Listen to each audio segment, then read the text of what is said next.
Okay, Robert. Let's do this right. It's once a lifetime. We call him Fysh, F-Y-S-H, so you get it straight. And I like, you know what? I mean, he's never written a book. He doesn't really think his stories are all that great, but guess what? His stories, they pull you in. You get into his little fucked up mind, and you're just ready, set, go. And it's so good. It's such a good release, and he does take you back to a time, an innocent time, and I love it, and I love what you do, and I wish you would write more. I just don't want to do any more books because of the typos. So Mary Ann Brunell would have a heart attack. So. Hi guys, I'm Fysh. I'm an alcoholic. It's the wrong fucking meeting. First, I want to start off by thanking Brenda. I'll get to that in a moment. Book Soup having us. I should be nervous, but I don't have the fucking time right now. I'll be nervous later. I figure this is my one shot, my 15 minutes, and I'm not going to blow He it. did say it was his 15. I actually have a timer. 11 to 15 minutes, so you guys will know when I'm done. After the final, I won't shut the fuck up, seriously. So, first, I got a call from my mom yesterday. And my poor mother, okay? She goes, I read your story. And I said, oh, you did? How'd you do that? She said, well, I bought the book. I'm like, okay, my mom lives in Santa Maria. She goes, you know what? I see now that where you were coming from, what was going on in your life at that time. And there's no way I could have stopped it from happening. I tried everything. I said, Mom, there's no way you're going to be able to stop it. She goes, I understand what happened back then now. I'm like, my mother saying that to me is a fucking miracle. Which is really the point of why I'm so glad to be here, because I got some serious miracles going on. One of them is my mother calling me, kind of an amends thing. This is a woman who knew one thing about my program I was in. She knew there was an amends in there somewhere. I get that amends stuff yet? No, Mom, not yet. Okay, let me know. I will. So she goes, all I was trying to do was just keep you in school. I'm like, I know. There's no way you could do it. She said, I know. I have a report card I brought for Brian. 60 absences in one semester. Fail. Doesn't apply himself. No, I don't have time for school. So, my poor mother. I went to Cleveland High School at one point. I went to a lot of schools in the Valley. I went to Cleveland High School, and 6 or 7 of us were ditching school that day. I was the only one in the school with a mohawk at the time. And the dean, I want to keep his anonymity, his name's John McLaughlin.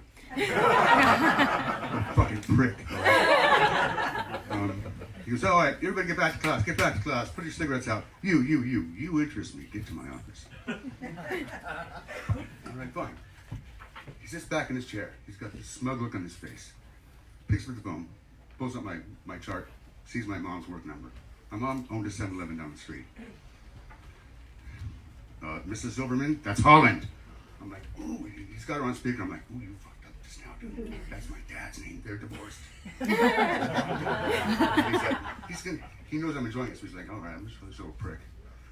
Are you aware that your son has a mohawk? What am I, a fucking idiot? I know my son has a mohawk. What are you buying me to work with this shit for? If you can do anything with him, I can't, so go ahead and help yourself. And when she said, what am I, a fucking idiot? His eyes got big. And I'm sitting there, I'm just grinning. I'm like, yeah, you rat bastard. Well, we're going to have to expel him. For what?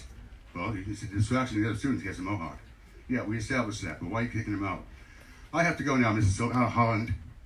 So that was it. So you know what, Mom?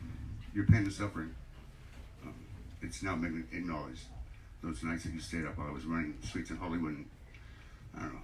I came home when they were at work, so I could shower and shave, and not shave. Yeah, shave, and run away again. It was great. I literally ran away, lived on the streets of Hollywood. It was great. From 1980 to 1986, that was like my heyday. There are certain periods where everybody discusses about, well, when did LA punk scene really die? And it depends on who you talk to. Like Rosemary Reyes, who was doing punk in the 70s, was like, come on, as far as he's concerned, he was dead by 1979. So for me, it was like 86. I can't remember what it was, but all the pieces were in place. Everything was closed down. The Olympics killed a big part of it too, because they decided to clean up Hollywood, as some of you know. And we thought that was pretty funny, they were going to clean up Hollywood. But they did. And it never recovered from that. So, I gotta tell you that, before I forget, Jack Grisham, who I was living in Santa Maria at the time, and I have I belong to another group, and I actually hit him up and asked him to come drive up to Santa Maria from here, probably Orange County actually, to speak at a meeting. And he said, no problem. So he drives up there, does his pitch. He says, oh, you know, by the way, we're talking before the meeting. He goes, I used to be in a band. I'm like, oh, really? Who tell? So that was kind of weird. I didn't let on at the time that, you know, he was Alex Morgan at one point. I'm like, I know who you are, but I won't say anything.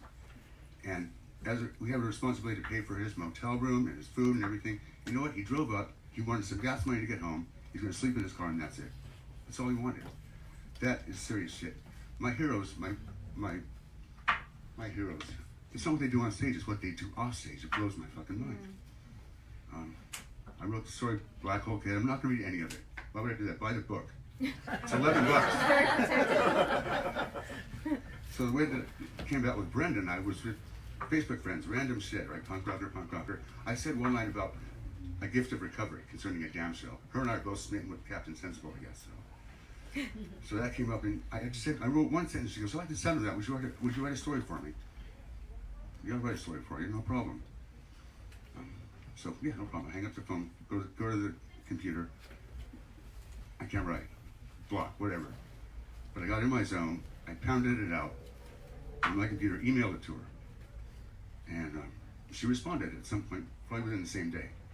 And she messaged me saying, okay, I read it and I sent you what I thought of it. I wouldn't open the email for 2 days. So I'm like, she's going to say, oh, you made a big mistake. I made a huge mistake. I'm so sorry. Never mind, don't write it. I opened the email and I read, you must have known I was going to love this story. I was like, holy shit. So that was the beginning. And then one thing led to another, and with 9 minutes and 9 seconds to go, I got, that actually removed a lot of blockage I've had. I had PTSD from the streets from those days, and I never acknowledged it. When I look back, first of all, the Hollywood punk scene, LA punk scene, I'm very fucking protective. If I'm talking to you, we know who we are. I can smell you out in a second if you were there or not. First of all, you remember everything. Bullshit. You weren't there. You remember too much. How could you possibly? That's not. You can't. Or they'll say little slips like, you know, they'll say certain words. I'm like, all right. But I'm very protective of that scene, and for a long time, because I have emotional and mental disorders, serious shit. I couldn't leave my apartment for 4 years. I was afraid to walk to the mailbox. That's the kind of guy I have. I am. Shut up, think. All right, so there you go. What happened is I moved away for about 8 years, got sober, moved back to LA, and everything had changed.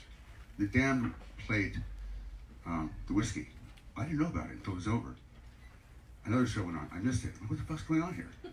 I picked up the LA Weekly. It's not an LA Weekly anymore. It's like a little pamphlet. That was our Bible. The LA Weekly is where you went to find out who was going to be in town. That was it. And now you have to be on Facebook. Oh, it's on Facebook. Oh shit, I was on Facebook to make amends. Now I have to actually do this to find out what's going on. So that was interesting. I don't know what the fuck happened in Hollywood and Highland, by the way. I'm serious. I hadn't been here in a while, and a friend was visiting from out of town, out of the state. I'm like, okay, here's what you do. When we get to Hollywood, make sure you tuck your purse really high up under your arm, and do not look at the names on the stars on the sidewalk, because people are going to know you're a tourist. They'll roll you. So you got to act like you belong there. We come around the corner, where Franklin is. What the fuck is that building? It's a parking structure. I threw up there. This is why I passed out. It's like, wow. What the fuck have they done to my Hollywood? You know, shit. That's felt, it's like Disneyland. It freaks me the hell out. So, let's get back to 7 minutes. I kind of left the scene behind. I paid attention. I'd come down and see the Dickies. I said a long time ago, as long as the Dickies will play, I'll go see them. I wish they fucking suck, because I'm tired. It's like, oh my God, we gotta go again. I promise. As far as X, I'm sure there's more, but I only know of 2 bands that are still in everybody is still in the band, the original members. X and Subhumans. There might be others, but I don't know any others. So throw a name out if you know, but it's all still intact. I don't know who they are. So I moved back here. I started, now I'm 8 years sober, and I have a new look on life. But back then it was no big deal, you know, to see, you know, Jack Grisham or anybody. It was no big deal. Tropicana, somebody said Tropicana. Oh yeah, it's where you went after the gigs. But I was like for the most part, I was a kid that didn't stand out. You know, when the gig was over, I'd go to the bushes. I had to find somewhere safe to sleep. Bushes were there, cool, fine, and that's where I slept. Most of the kids were like 15, 16. When you're 12, and the kids are 15, 16, that's a whole other world. They're not interested in me. It was like, wow. So if I got to hang out with somebody that was older, it was like really cool. Okie dogs? Really? I get a bag of fries. I want fries. I've never had an okie dog. I bet they're good. So, I've never had one. I'll bet they're fucking good. But across the street there was a place, I'm sure it was like bikers or something on the other side of the street from okie dogs. And the two tribes would stand there sitting across the street glaring at each other. Don't you dare cross paths. And it's just the way it was. So I come back here, now I'm sober, and here was the catalyst. Brian Tucker and his former wife, Nikki Tucker. They had an event at the LA Book Fair called For Use. I wasn't aware of For Use at the time. Wish I had. I stayed at Motel Hell and stuff. I wish I'd known about you guys' place. They wouldn't have had me anyway. Couldn't stay sober. So they had an event. I got invited. And so I'm at the LA Book Fair with my full-on anxiety disorder. Everything's coming at me large. And I'm looking for the little booth. I'm looking for the For Use booth. Where's the For Use booth? Where's the For Use booth? It's in the other room. Turn around the corner. So I go around the corner. I walk in, and there's the fucking room for Use. And the memorabilia there. I walked in, and I saw everything at once. And I also have ADHD, by the way, which is awesome. I get it. So everything hit me at one time. And suddenly, all the shitty things that happened, I look back at that scene with rose-colored glasses. It was so much fun. Oh, it was so cool. What I had not remembered was the death that I'd seen. Seeing a dear friend of mine get blown away by a shotgun, close range. And my first thought was, fuck, the cop's gonna come, we gotta run. I held on to that for so many years, that guilt of, what a piece of shit am I?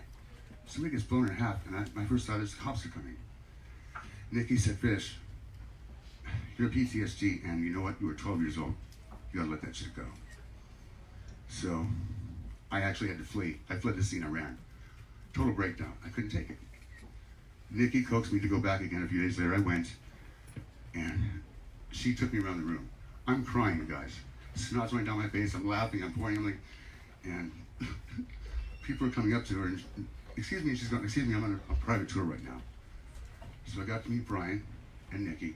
But what that did was that opened up all the trauma. So now what do I do with it? Now I have to fix this shit. So I did. And through doing so, I got back into living fun in a fun way. And I was so inspired by doing a story for Brenda that I decided I have a lot of stories that are really good, and they all want, they're like kids, they want the attention. It's like, if you don't write me, somebody else will, bitch. You better do it. So the first one I went with was an experience that I had with Rick Agnew. Rick is such a fucking good guy. Here's the thing about Rick: if you want to piss Rick off, go to a show where he's playing at, and take no interest in the bands that are there before him, the opening bands. Man, he's like, excuse me, no. You need to see everybody here. And he means that, seriously. I've seen Rick give up a primo spot so that somebody newer could get his spot. That's the way Rick is. So, it's in the book, okay? Just read the fucking book.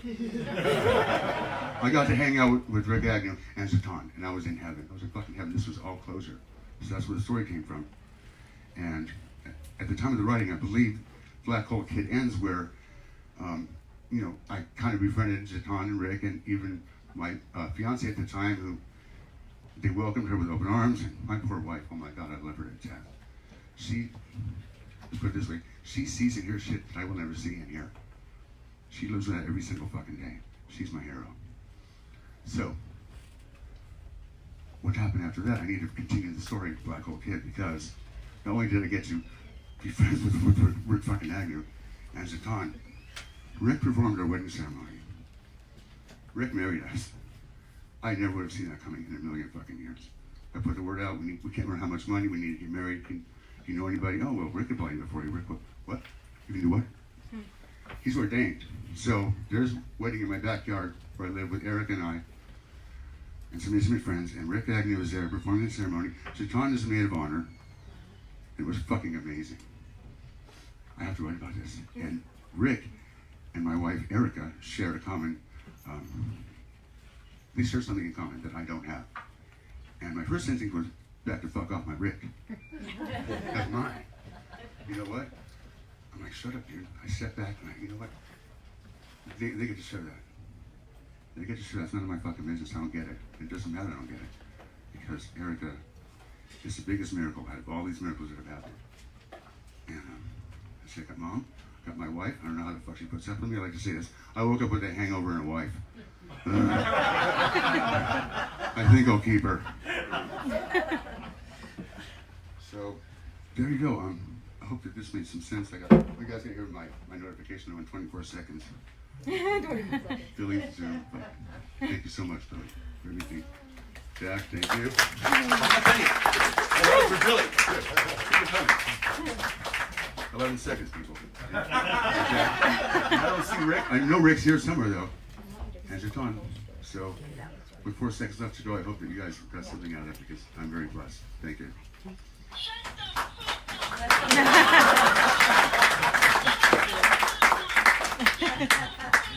Thank you, guys. Thank you.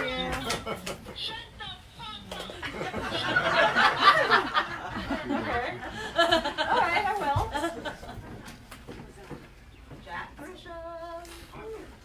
By the way, I mean, he can write on toilet paper about nothing, and it's still going to be interesting. Oh, yeah. So, yeah. Some people have talent.